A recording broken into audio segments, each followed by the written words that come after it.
Ma'am, that's why I'm showing it, because I am appalled, and I'm out of time, so I'll just make these manifestations, but I'm appalled because kanina nung tinanong ni Senator Drilon, ang ating Senate President, si Chairman Ferrer, ang sinabi niya at kino-ordinate kagad to sa MILF. Tama po ba? Mali? Secretary Teres, you're shaking your head. Mali ho. Ang una ho, binigay ko sa panel. Sa panel? And the panel worked with the panel, together with the MILF? No, with the West Mindanao Commando.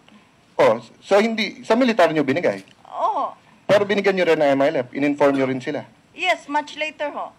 Only recently, just to say that we received this and we are going to be pero asking you about this. sumagot na ba ma'am sa inyong militar? Hindi pa?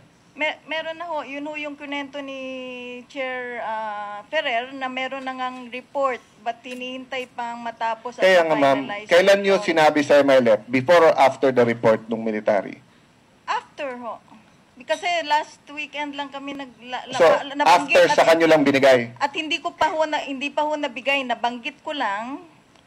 Kasi chinek ko sa staff ko ngayon. Nabanggit ko na meron kaming natanggap with very strong allegations na meron Kaya nga, and may findings na ba ng militar na hindi totoo at wala yan? Yun ho yung sinabi ni Chair Ferrer at hiningi nga ho ng Chair of the Committee and we are submitting it. Nandyan na ho. Hindi lang ho, nagka-problema lang ho na hindi maaring mapag-usapan dito dahil hindi natin alam. Did you authenticate the pictures first? No, my point ma'am kasi is you don't inform the MILF until you're 100% sure. Yung nagbigay ng picture, may pirma siya, he's willing that the pictures be authenticated. Binigay nyo kagad sa MI, di syempre, pwede lang gawin yung dapat nilang gawin. Meron na nga hong report ang by last Did you have the pictures authenticated? I imagine that is what was done. I am sorry, You Your can't Honor. imagine, ma'am. I am sorry, Your Honor, that I am not an intelligence agent. And so when we pass on, ma'am, common sense lang naman siguro yung authentication. Kami ho, wala ho kaming capacity to ma'am, pag binigyan kayo ng picture, so we give it to the AFP and the proper ma'am, pag binigyan kayo ng picture, or ng tape, or ng video, hindi mo kailangan maging intel para malaman ang first step is to authenticate. Pero kami ho, hindi ho namin kaya gawin yon. Yes, I'm not asking if you did it. I'm asking if you had it done. Yes. And you said, I imagine. No.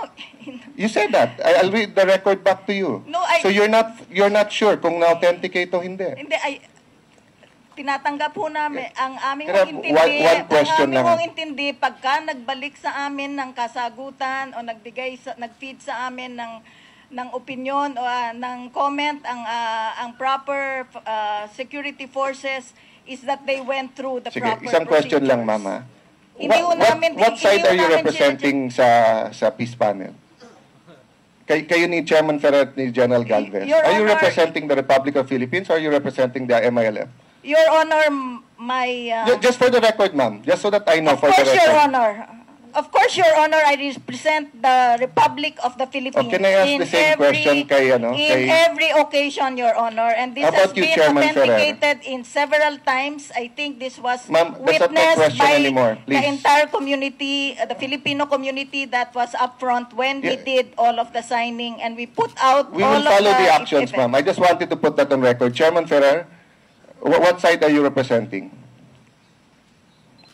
My designation is Chair of the Government Panel for Negotiations with the MILF, Your Honor. So for the government, for the people of the Philippines?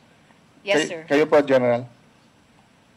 Definitely the government forces.